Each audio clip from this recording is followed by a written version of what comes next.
EU 11차 대러 제재 패키지 발표. 중 관련 기업 첫 대상.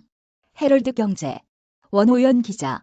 유럽연합이 우크라이나 침공에 대응해 수출 금지를 회피해 러시아를 지원하는 국가와 기업을 단속하는 11차 제재 패키지에 합의했다.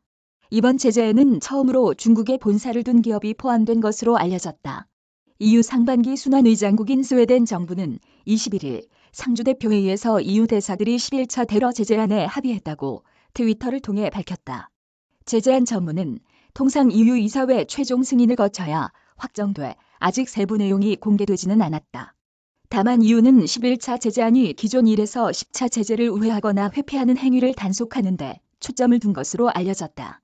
제3국이 특정 기업이 군사용으로 전용될 수 있는 제품을 EU 영내에서 구매해 먼저 자국에 보낸 다음 이를 다시 러시아로 판매한 사실이 확인된 경우 제재 대상이 된 것으로 알려졌다.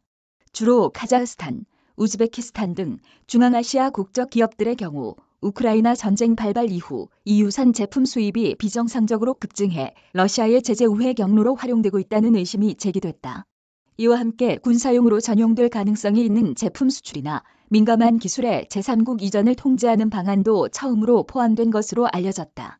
다만 사안의 민감성을 고려해 이 조처의 경우 예외적인 경우에 국한해 발동하기로 했다고 유로뉴스는 EU 당국자들을 인용해 전했다.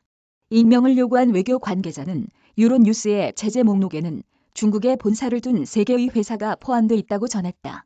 중국이 러시아에 대한 EU 제재에 포함된 것은 이번이 처음이다.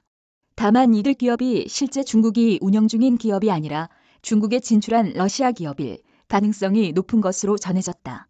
제재안 논의 초기 제재 목록에 올랐던 중국 기업 5곳은 중국의 압력과 특정 회원국의 요구로 협상 과정에서 삭제된 것으로 알려졌다.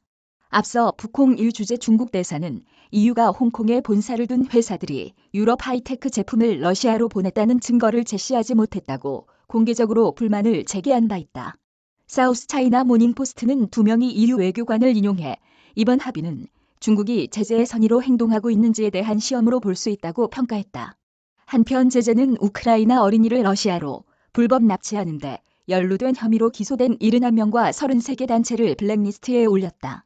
우르술라 폰 데 라이엔 EU 집행위원장은 나는 위의 11번째 제재 패키지에 대한 정치적 합의에 이른 것을 환영한다며 크렘린궁을 지원하는 단체를 대상으로 수출 제한을 강화해 푸틴의 전쟁 기계에 더 큰 타격을 줄 것이라고 말했다. 이메일 주소